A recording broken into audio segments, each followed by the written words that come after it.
Guys, this is my first time po na mag-screen record para makita po ninyo kung paano po ang mga revenue na pumapasok sa ating YT. So, saan po ba ako mag-i-start? So, this is 32 minutes, almost 33 minutes po siya. Ayan. So, tignan po natin, punta po tayo doon sa analytics niya. So, this is 48 views. Okay, may 9 hours na siya, watch hour. May 1 subscriber and then 0 po siya, guys. So, ito po nag-i-struggle po tayo kasi kung minsan kahit may views, wala po siyang pumapasok na revenue sa mga video natin. So, punta po tayo dito sa kanta ko. How many views we have here? 184 views na po siya. Ayan, 5 hours yung ano niya. And then, 1 subscriber. And then, ewan ko po, nag-0 po siya, guys. So, eto po. Hindi ko po alam kung bakit nag-0 siya. Nagbawas na naman. Okay, ewan ko po ano po nangyari. And then, dati po yan merong pumasok na 27. So, meaning nagbawas po siya. And then, saan po tayo pupunta? Let's try here, guys. So, kung minsan po talagang nakakapanghinayang na naghihirap tayo tapos walang pumapasok sa mga videos natin. Ayan, may 3 cents siya.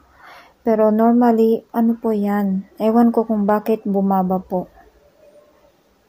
So, ayan. Akala po nila yung mga YouTubers, especially po yung mga maliliit pa lang pong mga bahay, akala po nila malalaki po yung mga pumapasok. Pero, hindi po yun totoo, guys. So, punta tayo dito. 10 minutes and 58. Almost 11 minutes.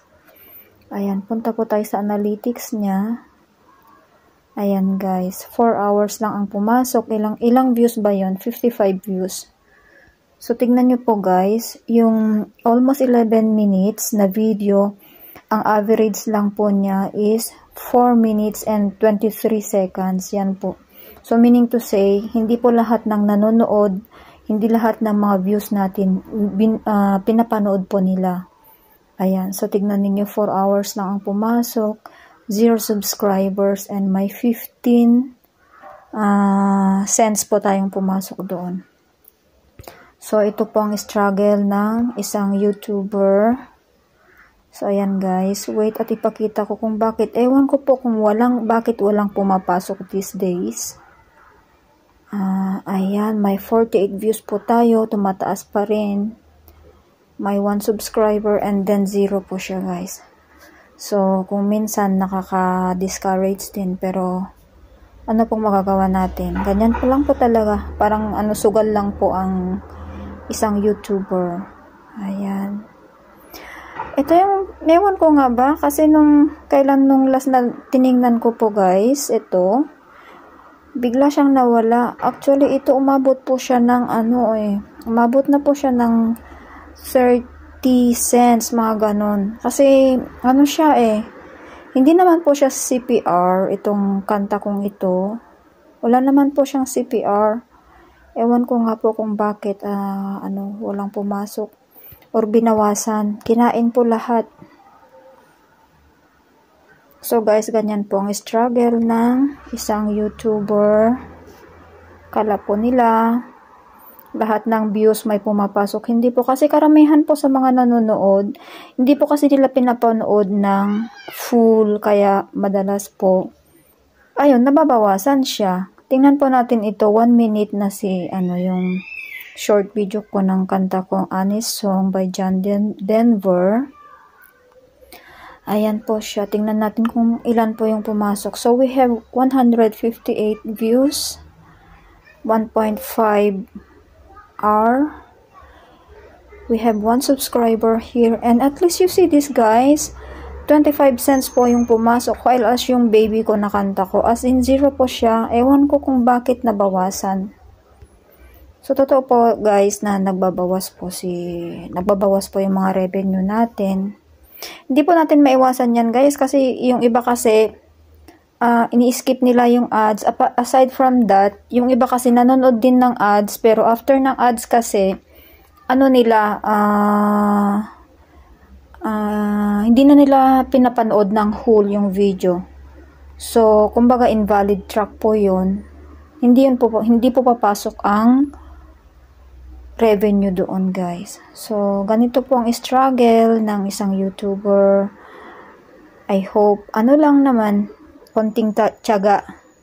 Kasi pag walang tiyaga, walang nilaga. So guys, gusto ko rin pong i-share na na-open ko po itong channel ko because of Hope for the Elderly. Ako po ang admin, at the same time founder po ng Hope for the Elderly Nueva Vizcaya. So sana lang support po ninyo yung mga video ko. So sa lahat po ng nanonood ng mga video ko with ads or with harang, maraming pong salamat. So, hanapin po natin yung last na ito po siya, yung Hope for the Elderly. Ito po yung last na upload kong video.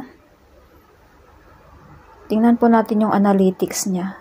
So, we have here only 70 views. Okay, 4 hours.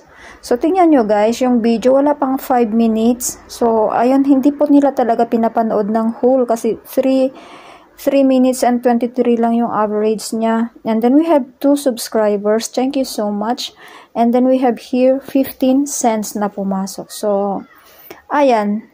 Ayan po guys. So, thank you so much po sa lahat ng nanonood na mga videos ko. And,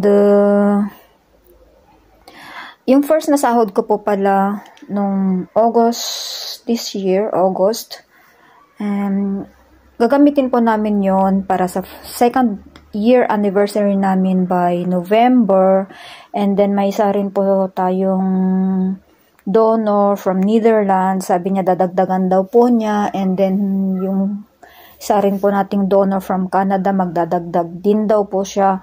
We have 44 learners sa far-flung areas na makaka-receive po ng white t-shirts each.